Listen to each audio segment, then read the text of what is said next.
Hello friends, welcome to मंथन IQ with Chandresh. मंथन IQ with Chandresh के इस ऑनलाइन प्लेटफॉर्म में आप सभी का स्वागत है। दोस्तों, हमारे द्वारा यहां पर डेली करंट अफेयर डिस्कस किया जाता है। जैसा कि आज है 8 अप्रैल। 8 अप्रैल से संबंधित आपके परीक्षाओं से संबंधित जो भी महत्वपूर्ण करंट अफेयर होगा हम उसको यहाँ पर डिस्कस करेंगे। दोस्तों, बिना देर किए हुए चैनल को लाइक शेयर सब्सक्राइब कर दें।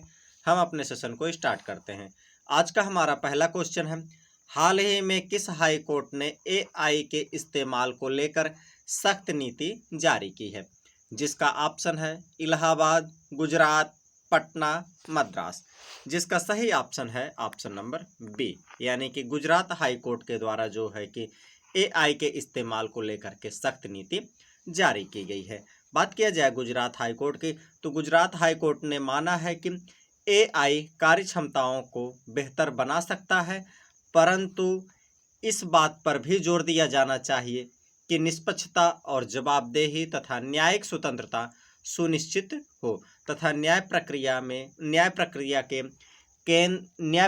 के मानवीय तर्क शक्ति भी होनी चाहिए। हम बढ़ते हैं अपने अगले क्वेश्चन की तरफ। हमारा आज का अगला क्वेश्चन है, हाल ही में किस देश ने ऑनलाइन सट्टेबाजी से संबंधित 7,000 से अधिक एप्लीकेशन और वेबसाइट बंद किए हैं? जिसका ऑप्शन है नेपाल, भूटान, श्रीलंका, म्यांमार। जिसका सही ऑप्शन है ऑप्शन नंबर ए, यानी कि नेपाल के द्वारा जो है कि ऑनलाइन सट्टेबाजी से संबंधित लगभग 7,000 से अधिक एप्लीकेशन एवं वेबसाइटों को बंद कर दिया गया है। बात किया जाए नेपाल की तो नेपाल की कैपिटल है काठमांडू, नेपाल की मुद्रा है नेपाली रूपी, नेपाल के जो है कि प्रधानमंत्री हैं बालेन शाह, जो कि नेपाल के सबसे युवा प्रधानमंत्री भी बन गए हैं। वहीं पर बात किया जाए नेपाल के प्रेसिडेंट की, तो नेपाल के प्रेसिडेंट हैं रामचंद्र पौडेल। बात किया जाए जो है नेपाल की, तो सूर्य किरण नामक युद्धाभ्यास भारत एवं नेपाल के बीच होता है। बात किया जाए जो है नेपाल की, तो नेपाल सरकार के द्वारा अभी हाल फिलहाल में कक्षा 5 तक के विद्यार्थियों के लिए परीक्षा खत्म कर दिया गया है। बात किया जाए नेपाल की, तो भूमिया श्रेष्ठ नेपाल की पहली ट्रांसजेंडर सांसद बन गई हैं। वहीं पर बात किया जाए नेपाल की, तो 300 साल पुराना कार्तिक नाच उत्सव नेपाल में आयोजित किया गया है। कहाँ पर? नेपाल में आयोजित किया गया। वहीं पर बात की जाए नेपाल की, तो तिहार महोत्सव भी नेपाल में आयोजित किया गया है। हम बढ़ते हैं अपने अगले क्वेश्चन की तरफ। हमारा आज का अगला क्वेश्चन है, हाल ही में दुनिया का तीसरा सबसे बड़ा इलेक्ट्रॉनिक एक्सपोर्टर बना है। तो इलेक्ट्रॉनिक एक्सपोर्टर कौन सा देश बन गया है दुनिया का सबसे बड़ा तीसरा? जिसका ऑप्शन है रूस, चीन, जापान, भारत। जिसका सही ऑप्शन है ऑप्शन नंबर डी, यानी कि अपना भारत अब दुनिया के सबसे बड़ा जो है कि इलेक्ट्रॉनिक एक्सपोर्टर में तीसरे नंबर पर आ गया है। बात किया जाए भारत की, तो हेनले पासपोर्ट इंडेक्स में भारत जो है कि वर्ष 2026 में 75वें स्थान पर रहा है। वहीं पर बात किया जाए विश्व प्रेस स्वतंत्रता सूचकांक की, तो विश्व प्रेस स्वतंत्रता सूचकांक में भारत 151वें स्थान पर है। वहीं पर नॉर्वे प्रथम स्थान पर है। बात किया जाए साक्षरता की, तो भारत की साक्षरता दर बढ़ करके 80.9% हो गई है। कितना हो गया है? 80.9% हो गया है। वहीं पर बात की जाए भारत में रामसर स्थलों की, तो वर्तमान में भारत में रामसर स्थलों की संख्या बढ़कर के 98 हो गई है एवं 18वें ब्रिक्स शिखर सम्मेलन का आयोजन वर्ष 2026 में भारत में आयोजित होगा। बात किया जाए भारत की, तो भारत का यूपीआई दुनिया का सबसे बड़ा रियल टाइम पेमेंट सिस्टम बन गया है। अच्छा, इसको माना किसने है? इसको जो है कि WTO यानी कि वर्ल्ड ट्रेड ऑर्गेनाइजेशन के द्वारा यह कहा गया है। बात किया जाए भारत की, तो भारत जो है कि नारियल के उत्पादन में जो है कि प्रथम स्थान पर है। बात किया जाए भारत की, तो डिजिटल जनगणना दुनिया में पहली बार भारत के द्वारा प्रारंभ किया गया है।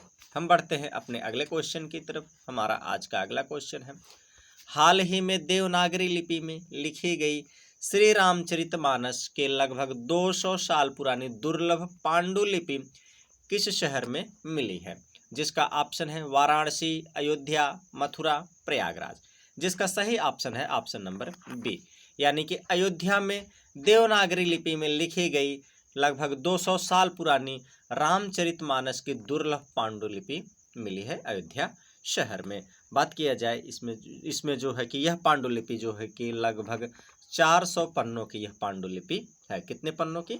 लगभग 400 पन्नों की यह पांडुलिपि है। हम बढ़ते हैं अपने अगले क्वेश्चन की तरफ। हमारा आज का अगला क्वेश्चन है, हाल ही में आईपीएल में 200 विकेट लेने वाले पहले गेंदबाज कौन बन गए हैं?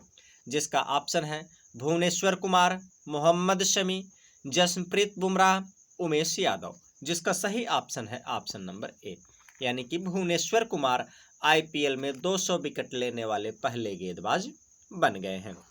बात किया जाए जो है कि आईपीएल की, तो आईपीएल का सबसे महंगी टीम कौन बन गई है? तो आईपीएल की सबसे महंगी टीम आरसीबी बन गई है। कौन?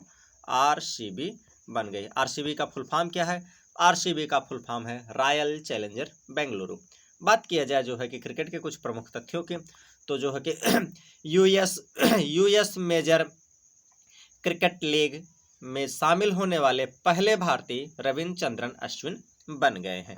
वहीं पर बात की जाए आईपीएल की, तो सर्वाधिक आईपीएल खेलने वाले विदेशी खिलाड़ी सुनील नरेन बन गए हैं। वहीं पर बात किया जाए जो है कि महिला क्रिकेट की, तो महिला क्रिकेट मैच में जो है कि सर्वाधिक मैच खेलने वाली खिलाड़ी हरमनप्रीत कौर बन गई हैं। तो हरमनप्रीत कौर सर्वाधिक महिला वुमेन क्रिकेट खेलने वाली महिला खिलाड़ी बन गई हैं, हरमनप्रीत कौर। हरमनप्रीत कौर के बारे में बात की जाए तो हरमनप्रीत कौर जो है कि इंडियन वुमेन क्रिकेट की जो है कि कैप्टन भी है। हम बढ़ते हैं अपने अगले क्वेश्चन की तरफ। हमारा आज का अगला क्वेश्चन है, हाल ही में पहली बार वोट डालने वाले मतदाताओं को हलवा देने जैसी अनोखी पहल किस राज्य ने शुरू की है? जिसका ऑप्शन है असम, केरल, पश्चिम बंगाल, आंध्र प्रदेश। जिसका सही ऑप्शन है ऑप्शन नंबर बी, यानी कि केरल में जो है कि केरल राज्य के चुनाव आयोग के द्वारा जो है कि पहली बार वोट डालने वाले मतदाताओं को हलवा देने की घोषणा की गई है। हलवा देने जैसी अनोखी पहल की शुरुआत की गई है केरल राज्य के चुनाव आयोग के द्वारा। बात किया जाए केरल की, तो केरल की कैपिटल है तिरुवनंतपुरम। केरल के मुख्यमंत्री हैं पिनरई विजयन। केरल के गवर्नर है राजेंद्र अर्लेकर। कौन है? राजेंद्र अर्लेकर। अच्छा, इसमें जो है कि क्या क्या किया जाएगा?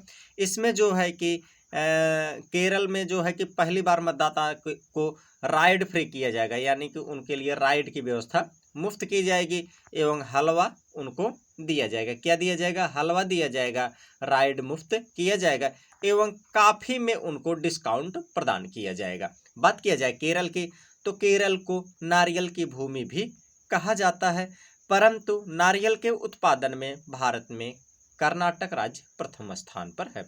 बात किया जाए केरल की, तो केरल भारत में रबर के उत्पादन में प्रथम स्थान पर है।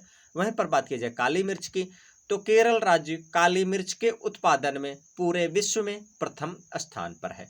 बात किया जाए केरल की, तो अट्टुकल पोंगल त्यौहार केरल में मनाया गया। वहीं पर बात किया जाए केरल की, तो निर्भया निशा पहल महिलाओं की सुरक्षा के लिए केरल ने शुरू किया है।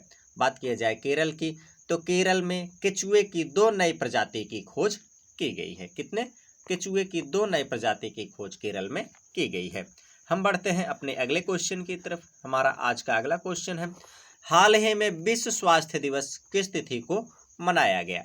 जिसका ऑप्शन है 4 अप्रैल, 5 अप्रैल, 6 अप्रैल, 7 अप्रैल। जिसका सही ऑप्शन है ऑप्शन नंबर डी, यानी कि 7 अप्रैल को विश्व स्वास्थ्य दिवस मनाया गया। बात किया जाए विश्व स्वास्थ्य दिवस की, तो यह जो है कि प्रत्येक वर्ष 7 अप्रैल को मनाया जाता है। कब? प्रत्येक वर्ष 7 अप्रैल को मनाया जाता है। बात किया जाए इसकी, तो विश्व स्वास्थ्य दिवस यानी कि WHO यानी कि विश्व वर्ल्ड हेल्थ ऑर्गेनाइजेशन यानी कि विश्व स्वास्थ्य संगठन की स्थापना वर्ष 1984 में 7 अप्रैल को की गई है। इसी उपलक्ष्य में जो है कि विश्व स्वास्थ्य दिवस 7 अप्रैल को हर साल मनाया जाता है। बात किया जाए जो है कि इस विश्व स्वास्थ्य दिवस 2026 की थीम की, ये बहुत इंपॉर्टेंट थीम है, इसको जरूर याद रखिएगा। तो विश्व स्वास्थ्य संगठन विश्व स्वास्थ्य दिवस 2026 की थीम है together for health stand with science. क्या है? Together for health stand with science. बात किया जाए अप्रैल महीने के कुछ प्रमुख तिथियों की, तो 1 अप्रैल को उत्कल दिवस या उड़ीसा दिवस मनाया जाता है तथा RBI स्थापना दिवस मनाया जाता है एवं CBI स्थापना दिवस मनाया जाता है। क्या क्या? उत्कल दिवस, RBI स्थापना दिवस एवं CBI स्थापना दिवस। वहीं पर बात किया जाए 2 अप्रैल की, तो 2 अप्रैल को विश्व ऑटिज्म दिवस मनाया जाता है। आप लोग कमेंट में क्वेश्चन है, आप लोग के लिए क्वेश्चन है, कमेंट में आंसर दीजिएगा। ऑटिज्म नामक रोग किससे संबंधित है, यानी कि ऑटिज्म में कौन सा जो है कि शरीर का कौन सा भाग जो है कि प्रभावित होता है। ये क्वेश्चन का आंसर आप लोग कमेंट बॉक्स में जरूर दीजिएगा। बात किया जाए वहीं पर 4 अप्रैल की, तो 4 अप्रैल को अंतर्राष्ट्रीय खाद्यान्न जागरूकता दिवस मनाया जाता है। बात की जाए 6 अप्रैल की, तो 6 अप्रैल को विकास एवं शांति के लिए अंतर्राष्ट्रीय खेल दिवस मनाया जाता है। वहीं पर अब बात की जाए 7 अप्रैल की, तो 7 अप्रैल को विश्व स्वास्थ्य दिवस मनाया गया है। हम बढ़ते हैं अपने अगले क्वेश्चन की तरफ। हमारा आज का अगला क्वेश्चन है, हाल ही में सिपाही जाला पंचायत को किस राज्य का सर्वश्रेष्ठ पंचायत अवार्ड मिला है, जिसका ऑप्शन है कर्नाटक, केरल, त्रिपुरा, राजस्थान। जिसका सही ऑप्शन है ऑप्शन नंबर सी, यानी कि त्रिपुरा का जो है कि सिपाही जाला पंचायत को सर्वश्रेष्ठ पंचायत का अवार्ड मिल गया है। बात किया जाए त्रिपुरा की, तो त्रिपुरा की कैपिटल है अगरतला। त्रिपुरा के जो है कि मुख्यमंत्री हैं मानिक शाह। त्रिपुरा के जो है कि गवर्नर हैं इंद्रसेन रेड्डी। कौन है? इंद्रसेन रेड्डी है। हम बढ़ते हैं अपने अगले क्वेश्चन की तरफ। हमारा आज का अगला क्वेश्चन है, हाल ही में किस राज्य ने माझे गांव आरोग्य संपन्न गांव अभियान शुरू किया है, जिसका ऑप्शन है गुजरात, पंजाब, राजस्थान, महाराष्ट्र। जिसका सही ऑप्शन है ऑप्शन नंबर डी, यानी कि महाराष्ट्र सरकार के द्वारा माझे गांव आरोग्य संपन्न गांव अभियान शुरू किया गया है। इसका तात्पर्य क्या है? इसका तात्पर्य है मेरा गांव जो है कि आरोग्य से यानी कि रोगों से मुक्त गांव बने। तो बात किया जाए महाराष्ट्र की, तो महाराष्ट्र के कैपिटल है मुंबई। महाराष्ट्र के मुख्यमंत्री हैं देवेंद्र फडणवीस। महाराष्ट्र के गवर्नर हैं जिष्णुदेव वर्मा। कौन है? जिष्णुदेव वर्मा है। बात किया जाए महाराष्ट्र की, तो महाराष्ट्र में हट्टी रिसाला महोत्सव मनाया गया है। कहाँ पर? महाराष्ट्र के जालना में मनाया गया हट्टी रिसाला महोत्सव। बात किया जाए महाराष्ट्र की, Akhil Bharatiya football duty meet का आयोजन महाराष्ट्र के नागपुर में किया गया है। बात किया जाए महाराष्ट्र की, तो जो है कि गाय आधारित अर्थव्यवस्था पर आधारित भारत का सबसे बड़ा वैश्विक शिखर सम्मेलन गौटेक का आयोजन महाराष्ट्र के पुणे में किया गया है। बात किया जाए महाराष्ट्र की, तो महाराष्ट्र सरकार ने धर्म स्वातंत्र्य विधेयक 2026 को मंजूरी दिया है।